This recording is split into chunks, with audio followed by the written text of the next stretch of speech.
나누도록 하겠습니다.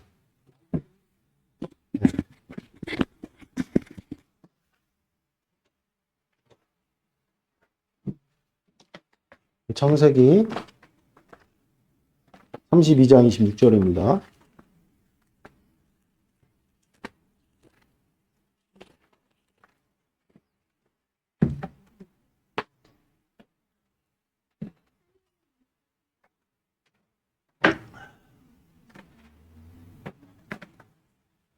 창세기 32장 26절 같이 읽도록 하겠습니다. 읽겠습니다. 시작. 그가 이르되 날이 세려하니 나로 가게 하라. 야곱이 이르되 당신이 내게 축복하지 아니하면 가게 하지 아니하겠나이다. 다시 한번 읽겠습니다. 시작. 그가 이르되 날이 세려하니 나로 가게 하라. 야곱이 이르되 당신이 내게 축복하지 아니하면 가게 하지 아니하겠나이다. 아멘. 광고 말씀 몇 가지 드리자면 돌아오는 이제 29일, 30일 우리 주말 캠프 어린이들과 함께 선제령으로 아웃리치를 떠납니다. 이에 대한 간단한 오리엔테이션을 예배 후에 참여하시는 분들, 특별히 이제 부모님들 좀 같이 오리엔테이션 하는 시간들을 좀 잠깐 가질 테니까요. 식사하고 모든 일정 마치고 뭐 대부분 그렇죠? 계실 걸로 예측이 되는데 잠깐 모여가지고 우리가 여기에 대한 나눔을 좀 우리가 같이 나누도록 하겠습니다. 그리고 리트릿이 이제 그 23일부터 25일까지죠. 2박 3일 계획이 되어 있습니다. 12월 23일부터 25일까지죠. 23, 24, 25. 2박 3일 계획이 되어져 있는데, 우리 양호승 형제님이 총괄하시고, 또 회계는 이제 우리 강현 자매님이, 강현 선생님이 이제 맡아서 하고 계신데, 약간, 뭐, 오늘 좀 이렇게 브리핑 할 수가 있나요? 다음 주에 합시다. 네. 그리고 저희가 계획되어 있습니다. 그래서 여러분들 좀 문의사항 있으시면은, 우리, 누구죠? 양호승 형제께 문의를 해주셨으면 좋겠고요. 그리고 우리가 지난주에 그 운영위원회에서 가서 1년 동안 이제 우리가 사역했던 내용들을 이제 결산하고 또 이제 또 계획을 세웠거든요. 그래서 그 계획 세운 내용들은 다음 주 중으로 다시 저기 뒤에 보시면 이렇게 붙어 있잖아요. 저것보다 좀 더 크게 해서 붙여드릴 테니까 여러분들 보시고 수정 보완을 해야 됩니다. 아시겠죠? 그래서 의견을 내셔가지고 우리가 또 내년 한 해를 그 기준을 세운 거니까 그게 확정된 건 아닙니다. 여러분들이 보시고 또 수정해야 될 것들, 보완해야 될 것들 있으면 의견 주시면 최종적으로 우리가 한 달 동안 우리가 그것을 수렴해가지고 반영해서 확정을 짓도록 하겠습니다. 잠깐 기도드리겠습니다. 하나님 감사합니다. 오늘 선포된 말씀 속에서 아시아의 선지자의 메시지가 우리 가운데 들려지는 복된 시간 되어져 우리가 자원한 심령으로 하나님을 여호사밧과 같이 정말 찬양할 수 있는 그 인생의 모든 다툼이 잦아지는 그런 놀랍고도 복된 역사를 주님께서 이루어 주시옵소서. 감사합니다. 이름 대신 예수님의 이름으로 기도드렸습니다. 아멘. 자, 오늘 말씀의 배경을 조금만 먼저 설명을 해드리자면 야곱 잘 아시죠, 여러분들? 야곱이 형에게 거짓말하고 사기를 쳐가지고 죽을 위기 가운데 야반도주 하죠. 그리고 이제 라반의 집에 가서 고생하다가 다시 이제 형을 만나는 장면입니다. 근데 이제 형이 아니나 다를까 400인 정도 되는 사람들, 장정들을 대동하고 맞이하러 나올 때 야곱이 너무나도 두려워서 자신이 과거에 저질렀던 그 범죄 사실에 대해서 너무나도 두려운 나머지 하여튼 벌벌 떨고 있을 때 그때 갑자기 야복강 강가에서 홀로 있을 때 어떤 한 사람이 나와서 씨름을 하는 어떤 그런 장면입니다. 근데 그 어떤 한 사람을 향해서 씨름을 할 때 야곱이 오늘 외친 겁니다. 나를 축복하지 아니하면 절대로 이 씨름을 멈추지 않겠다. 이렇게 이제 외치는 내용이 바로 우리가 읽은 본문의 말씀이에요. 아시겠죠? 이 정도의 어떤 배경을 가지고 우리가 같이 오늘 하나님 말씀을 같이 나눌 때 오늘 말씀의 제목은 하나님의 축복이라는 제목으로 하나님 말씀을 같이 나누도록 하겠습니다. 우리 성경이 지속적으로 이제 인간에 대해서 뭐라고 이제 이야기를 하고 있냐면 죄인이다. 이렇게 죄인으로 규정을 해요. 정확하게 말하자면 율법이 우리를 죄인으로 규정을 하죠. 그러니까 당연히 지켜야 될 바를 우리는 그 당연한 지켜야 될 바를 잘 지키지 못하잖아요. 그렇죠? 우리의 어떤 연약함 때문에 뭐 대표적으로 예수님께서 너희가 서로 사랑해야지. 맞죠? 여러분들 우리가 서로 사랑해야죠. 오늘 우리가 뭐 원수지간 가운데 만난 건가요? 교제하려고 만났고 사랑하려고 만났잖아요. 근데 막상 얼굴을 딱 보고 반갑긴 한데 시간을 좀 갖다 보면 그 말씀에 대해서 우리가 얼마나 연약한가 이게 드러나죠. 그래서 율법은 항상 우리를 죄인으로 규정하는 어떤 그런 역할을 감당을 하는데 그래서 누구도 율법 앞에서 하나님께서 우리에게 주신 율례 앞에서 사람이 가진 그 본질이 다 드러나죠. 숨길 수가 없다는 겁니다. 여러분들 우리는 죄인이죠. 죄인. 우리 옆 사람하고 좀 이렇게 일단 우리 시인을 합시다. 나는 죄인입니다. 이렇게 좀 고백을 합시다. 우리 좀 몇 사람하고 좀 고백을 했으면 좋겠어요. 나는 죄인입니다. 예. 이게 우리가 그 시인하지 못하면 우리가 믿음이 참 여러분들 힘들어지죠. 그렇죠? 우리가 죄인임을 고백하는 자들이 이렇게 예배 때 나와갖고 하나님 앞에 이렇게 예배를 드리는 줄을 믿습니다. 남은 형제 뭐 찾으세요? 물티슈 찾아요? 아, 마스크. 마스크 저기 있는데? 그 밑에. 근데 좀 오래됐어. 일단 뭐 요새 참 기침 때문에 저도 야, 이거 진짜 너무 감기 조심해야 될 것 같은데 여러분들. 어쨌든 감기 조심하십시오. 자, 우리 뭐 얘기하단 말이죠? 어쨌든 죄인이다. 또 죄인이다라는 얘기는 분명한 어떤 구체적인 죄악상이 있다는 거죠. 죄가 있다는 거죠. 죄. 이 죄는요. 성경의 증언에 의하면 반드시 저주를 불러와요. 그러므로 저주가 불러오는 저주가 오면 어때요, 여러분들? 저주당하면 어떻습니까? 힘들죠. 그걸 이제 보통 우리 고난이다 이렇게 얘기를 하는데, 그래서 이 고난이 우리 삶 가운데 있잖아요. 이 고난이라는 것은 어떻게 보면 죄인된 우리네 인생의 자연스러운 현상이죠. 왜 그렇습니까? 죄는 저주를 불러오기 때문에, 그쵸? 저주를 받잖아요. 죄는 저주를 불러오니 그 저주로 말미암은 고난. 이 고난을 당하는 일들이 그래서 어떻게 보면 우리네 인생의 자연스러운 현상이다. 이렇게 이제 우리가 논리적으로 생각을 할 수가 있겠죠. 그런데 그 고난에 대해서 하나님께서는 인간에게 자비를 베푸십니다. 할렐루야. 아멘. 다시 말해서 피할 길을 내신다는 거예요. 우리 고린도전서 10장 13절 말씀 우리 잠깐 찾아보도록 하겠습니다. 고린도전서 10장 13절 같이 읽도록 하겠습니다. 읽겠습니다. 시작. 사람이 감당할 시험 밖에는 너희가 당한 것이 없나니 오직 하나님은 미쁘사 너희가 감당하지 못할 시험 당함을 허락지 아니하시고 시험 당할 즈음에 또 피할 길을 내사 너희로 등이 감당하게 하시느니라. 아멘. 이게 우리 신자의 고난에 대한 분명한 어떤 하나님의 뜻인 줄을 믿습니다. 할렐루야. 아멘. 그런데 이 피할 길을 하나님께서 우리에게 내셨으니까 이 피할 길을 따라서 우리가 걸어가야 될 거 아니겠습니까? 근데 이 피할 길을 따라서 걷는 자에게는 조건이 한 가지가 있다는 것입니다. 조건이 무엇이죠? 조건이 무엇입니까? 믿음이에요, 믿음. 왜냐면은 그 피할 길을 하나님께서 언약이라는 형식으로 우리에게 주시기 때문이에요. 아멘?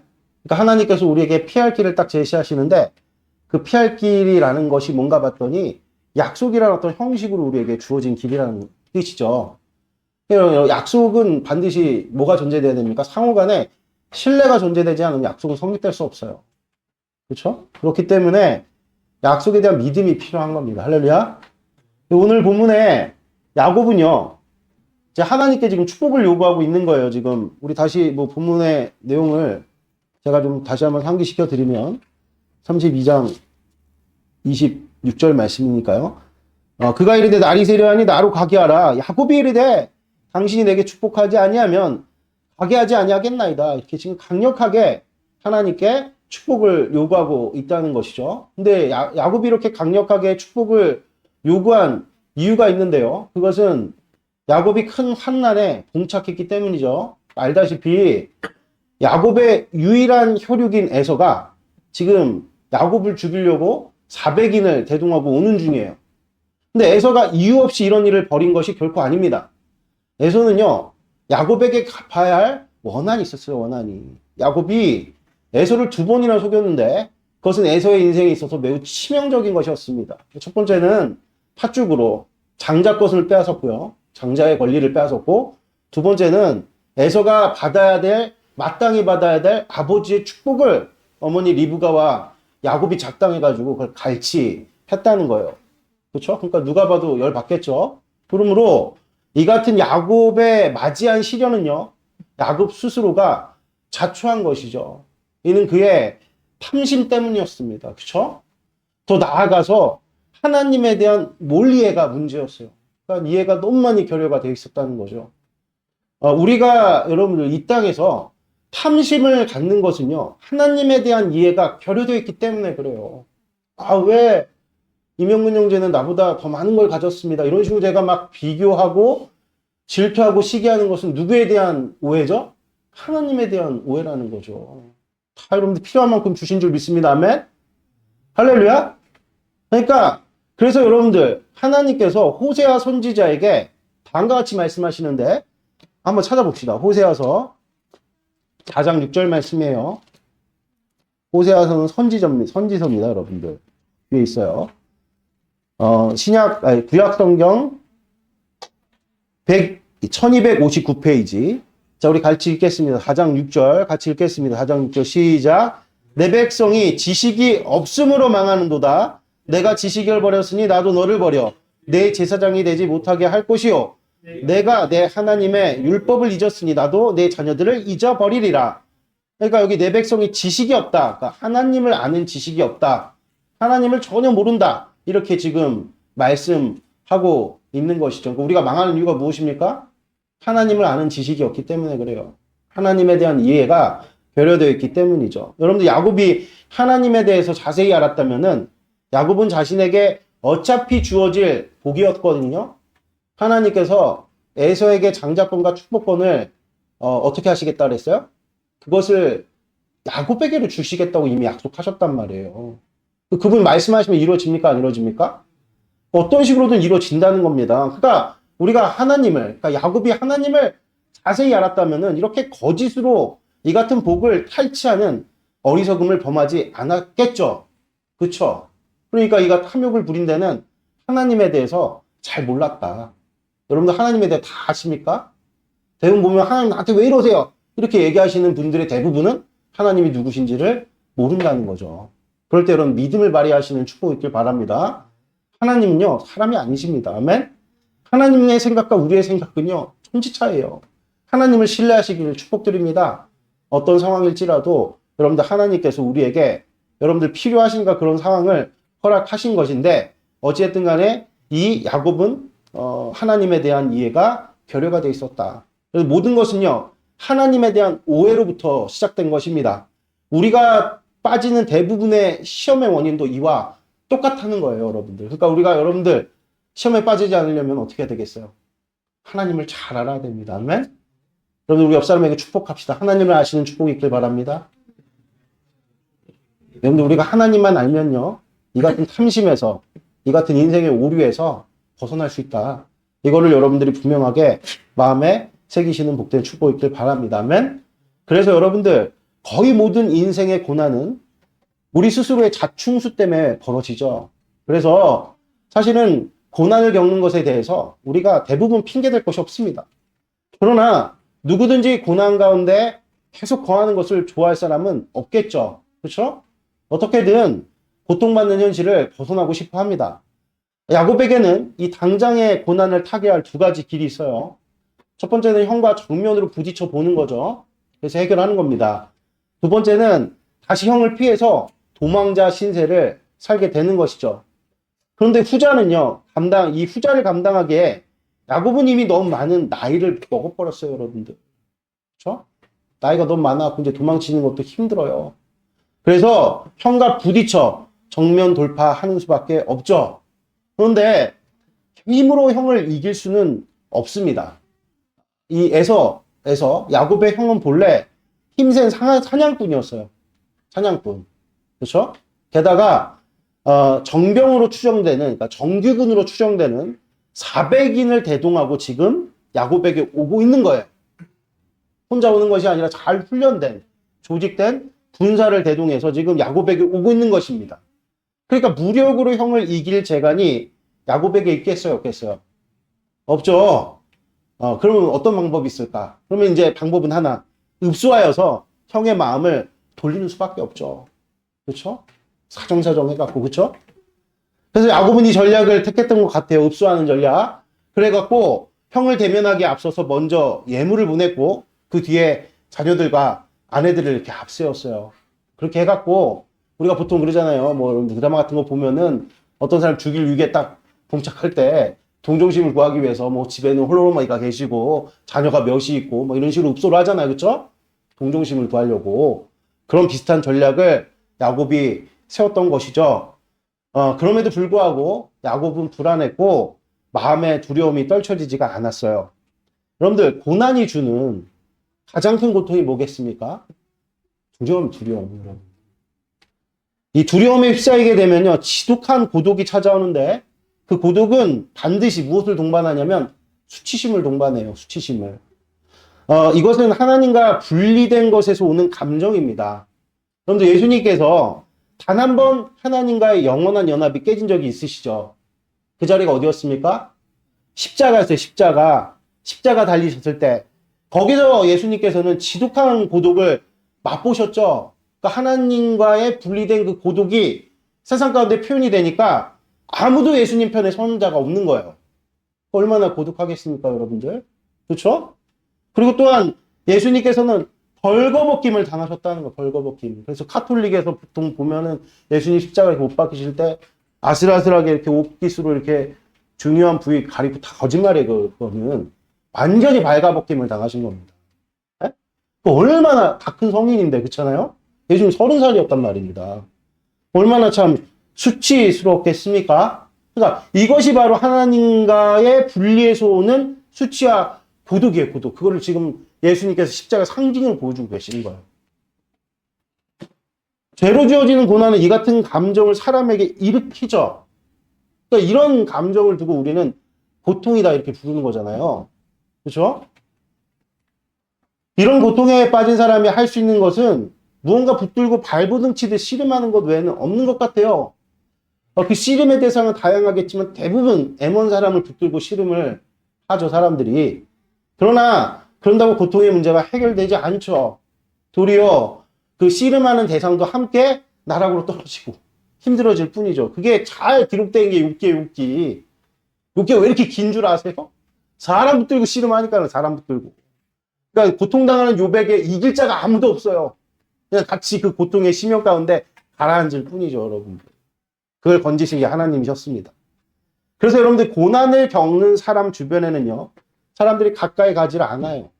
그렇죠? 아마도 야곱도 그랬던 것 같아요. 그래서 야곱 모든 가축과 종들 그리고 가족들을 자신보다 앞세워 먼저 에서에게 보냈잖아요.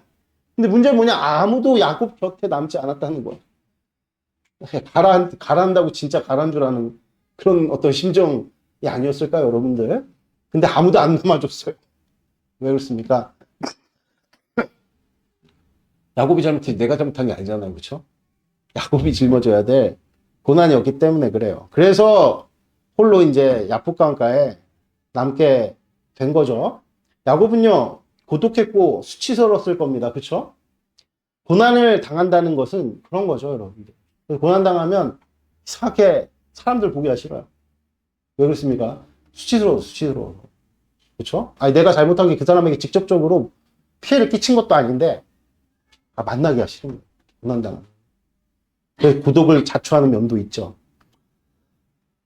그런 상황 속에서 갑자기 야곱에게 어떤 한 사람이 등장을 해요.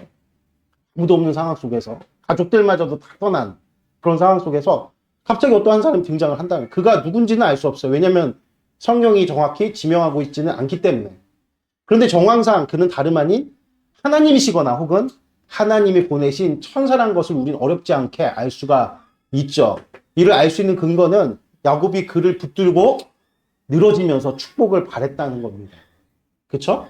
그래서 그에 따라 이루어지는 어떤 내용의 전개를 보면 그 사람이 야곱의 이름까지도 개명하지 않았습니까? 근데 여러분들 당시에 이름을 바꿀 수 있는 권한은요 이름을 지을 수 있는 권한 누구에게밖에 없죠? 지금처럼 이렇게 장명자가 있어갖고 막 이름 짓고 그런 때가 아니에요. 이름을 지을 수 있는 권한은요, 부모님밖에 없어요. 아버지밖에 없다고요, 아버지밖에. 근데 그 사람이 이삭은 아니었단 말이에요. 그렇죠?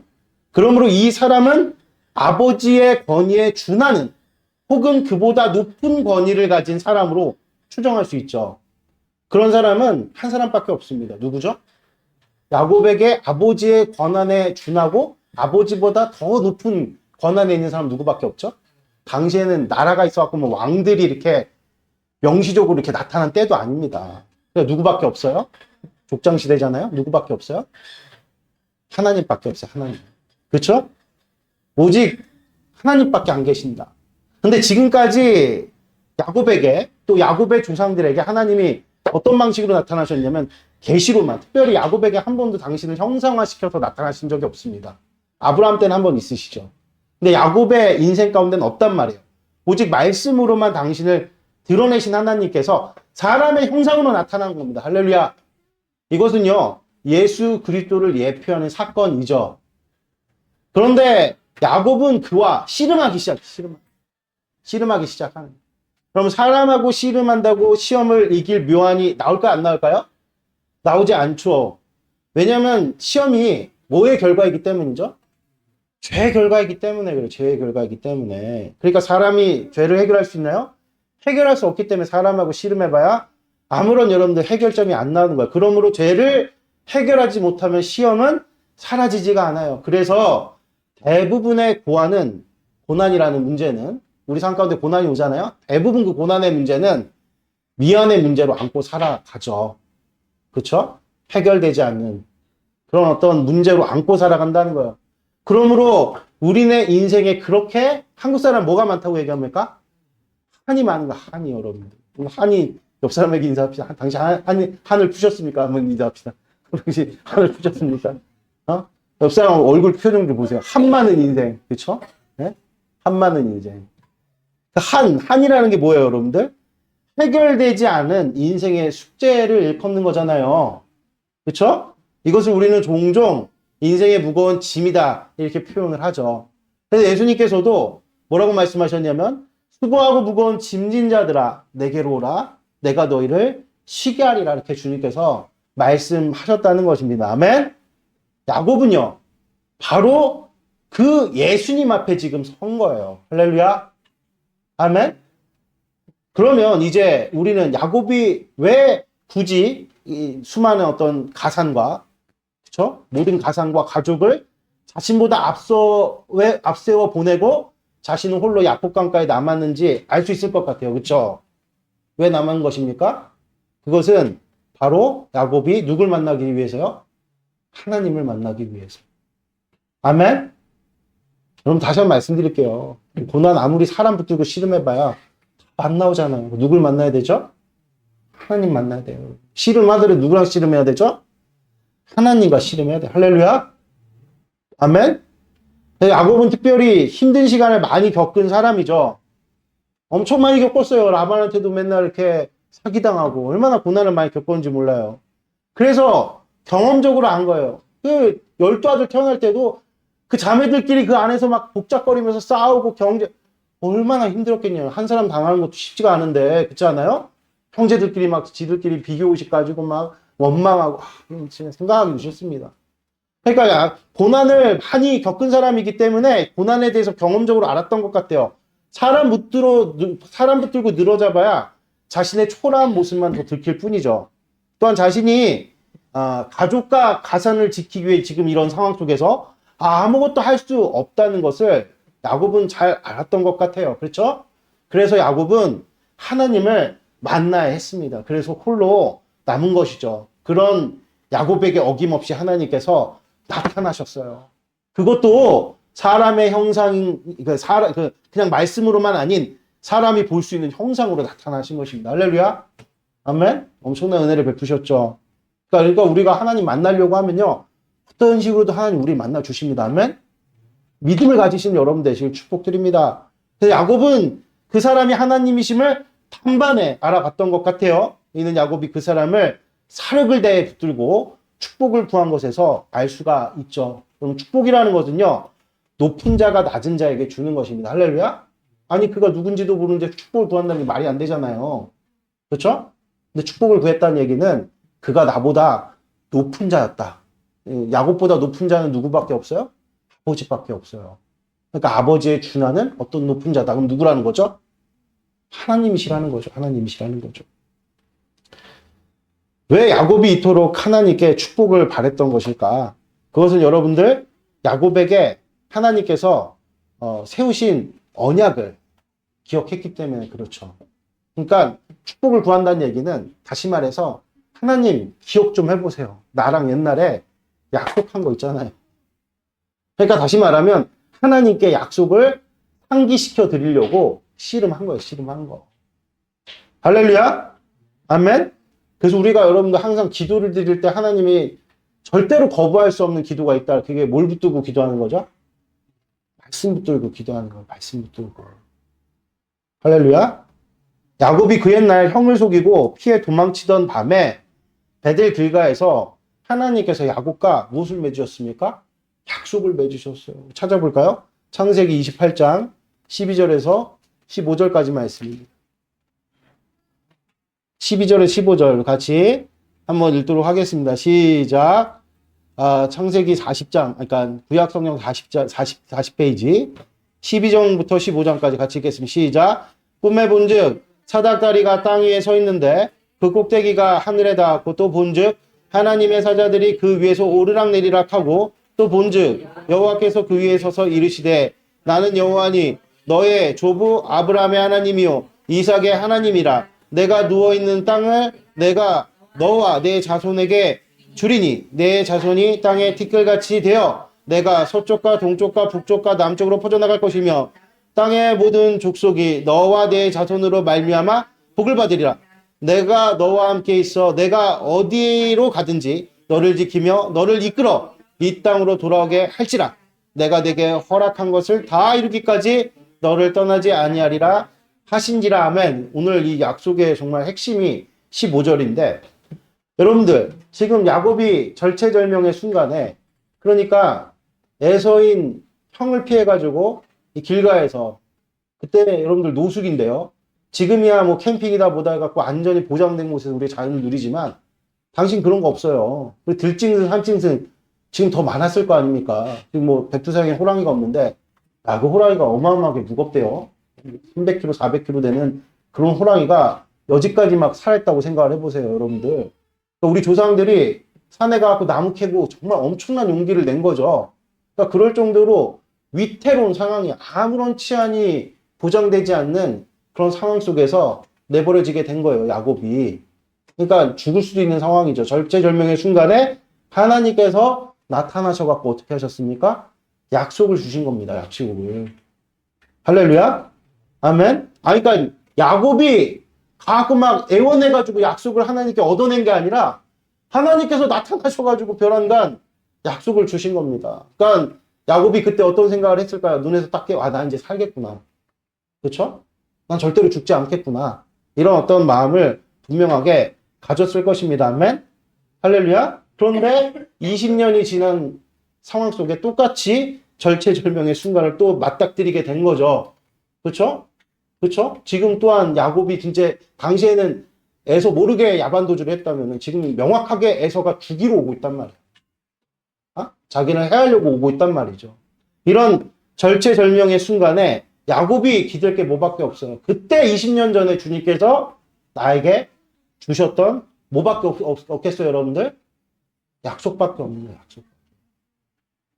그래서 야곱은 사력을 다해서 하나님을 붙들고 씨름을 한 겁니다. 심지어 여러분들 야곱의 이 씨름은요, 그의 환도뼈가 어긋났어도 그치지 않아요. 무슨 뜻이냐면 환도뼈라는 건 그냥 어렵게 생각 안 하고 우리 몸의 중심을 잡아주는 어떤 그런 중심부입니다.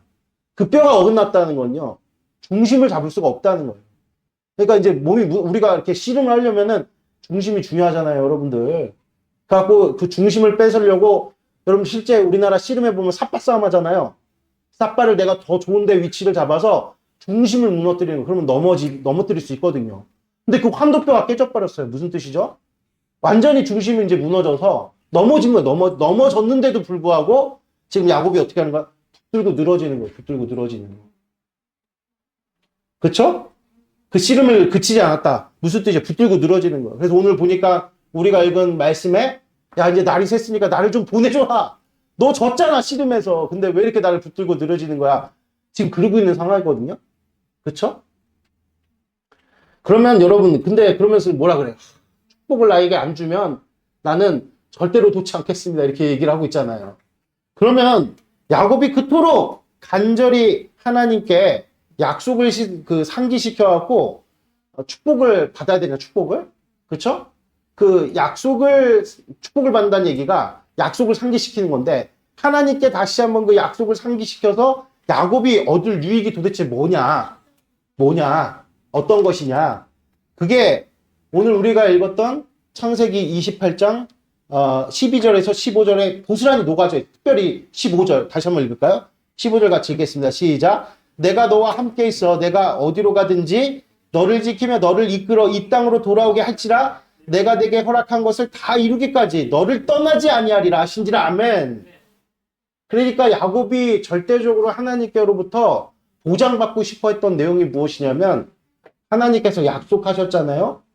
나와 함께 하시기로 약속하셨잖아요. 나를 떠나지 않으시기로 주님께서 분명히 확정하셨잖아요. 맞아요, 주님. 지금 에서가 나를 죽이러 오는 건 그 옛날 내가 하나님을 믿지 못하고 죄를 범한 결과이지만 하나님께서 그럼에도 불구하고 저랑 약속하셨잖아요. 나 떠나지 않겠다고 주님께서 분명하게 약속하셨잖아요. 이거를 이제 신약에서 뭐라고 얘기를 하느냐? 임마누엘이라고, 임마누엘. 우리 교회 이름이죠. 하나님이 그의 백성과 함께 계시다. 이게 야곱이 바랬던 축복의 정체입니다. 할렐루야. 아멘. 하나님께서 자신과 함께 계셔야 한다는 것입니다. 절대로 떠나시면 안 된다는 것이죠. 분명히 현재 야곱이 겪는 고난은요. 그 원인이 야곱에게 있습니다.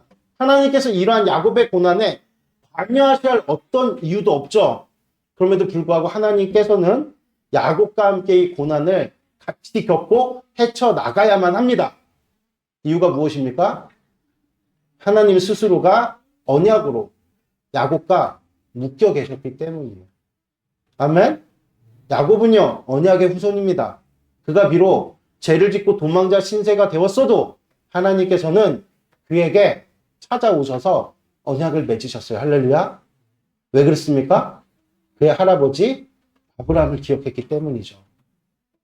아멘? 내가 예뻐서가 아니라 내가 정결해서가 아니라 나의 아버지였던 나의 할아버지였던 아브라함과 맺으신 언약 때문에 주님께서 찾아오셔서 약속을 하셨다는 것이죠. 할렐루야. 아멘. 동일해요. 여러분들 우리가 의지하는 십자가가 뭐냐 도대체. 그것은 바로 하나님과 예수님 사이의 언약이에요. 언약. 무엇을 약속하셨느냐? 요한복음 3장 16절 다 외우시죠? 외워보세요.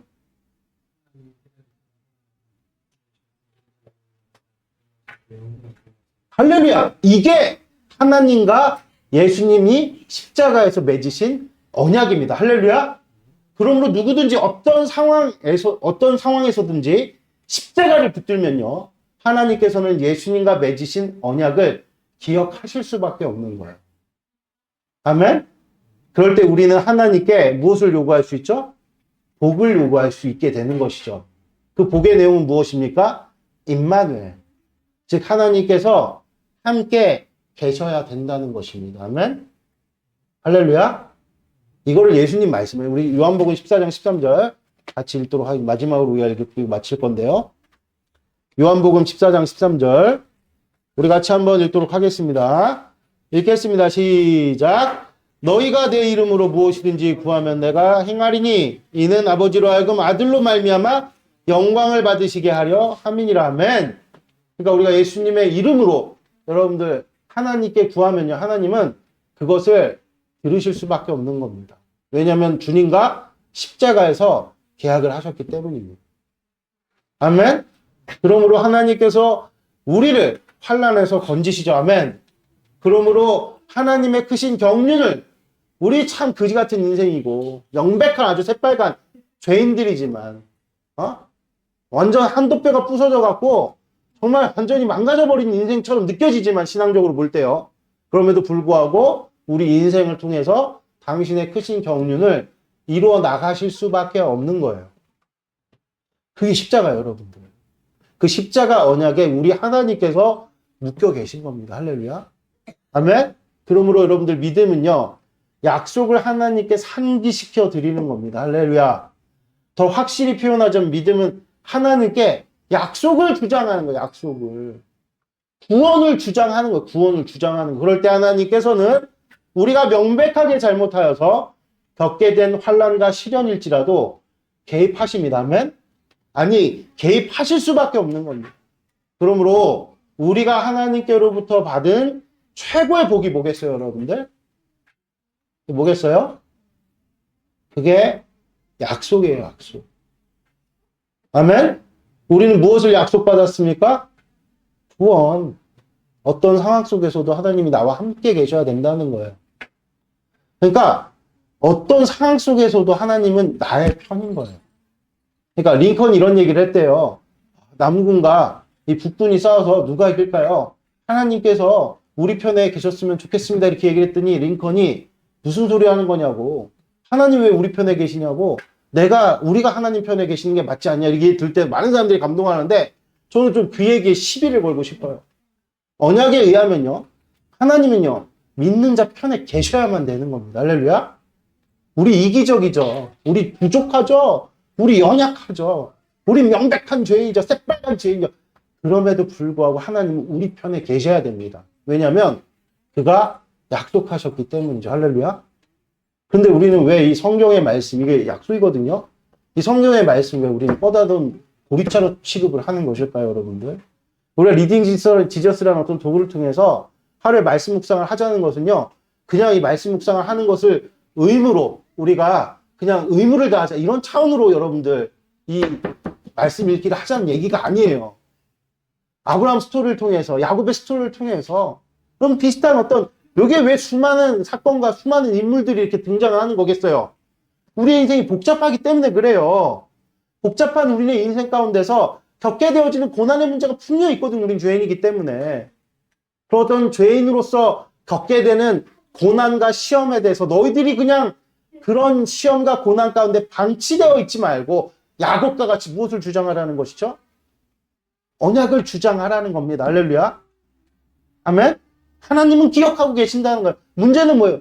내가 기억을 못하고 자꾸 까먹고 잊어버리는 게 문제인 거예요. 근데 약속이라는 것은 상호 여러분들 신뢰 속에서 성립되는 것이거든요. 그러니까 여러분들 하나님은 까먹으실 리가 없어요. 그러니까 여러분들이 약속의 말씀을 붙들고, 그러니까 표현 자체가 하나님을 뭐 상기시켜드린다 뭐 이렇게 표현을 하지만 하나님은 어느 때까지도 그 약속을 잊지 않으시고 불꽃 같은 눈동자로 우리를 지켜보신다는 거예요.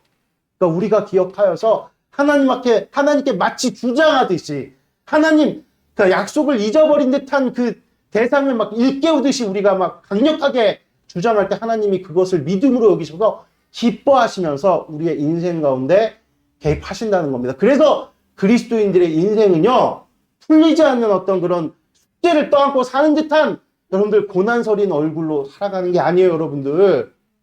아멘? 풀지 못한 여러분들 인생의 미지가 어디 있습니까? 하나님의 약속의 말씀을 다 풀어주시죠. 그 여전히 그때 그 사람 나한테 왜 그랬을까? 그때 그 사건 나한테 왜 벌어진 것일까? 이런 마음 품으면서 하나님 서운하게 생각하면서 야, 역시 인생은 그냥 각자 도생이야. 하나님 믿는 건 믿는 거고 내가 알아서 살아야 돼. 그러니까 자꾸 탐심에 빠지고 똑같은 죄의 문제 가운데 똑같은 고난을 계속 반복해서 겪어가니까 인생의 무거운 짐이 점점 무거워지는 거 아니겠습니까, 여러분들? 예수님 말씀하십니다. 수고하고 무거운 짐진 자들아 나에게 오라. 무슨 뜻입니까? 야곱과 같이 사람 붙들고 씨름하지. 나도 사람이에요. 스스로 고민하고 그냥 동굴 속에 들어가는 것도 여러분들 사람하고 씨름하는 거 거기 무슨 답이 있어요? 말씀을 붙들라는 것입니다. 할렐루야. 아멘. 그럴 때 하나님께서 우리의 모든 무거운 짐들을 해결하신다. 이것을 여러분들이 믿으시는 복된 축복이 있기를 주 예수 그리스도 이름으로 축원드립니다. 기도드리겠습니다. 하나님 아버지 감사합니다. 오늘 선포된 말씀 우리 가운데 이루어 주시옵소서. 감사합니다. 부활의 주님 되신 예수님 이름으로 기도드렸습니다. 아멘.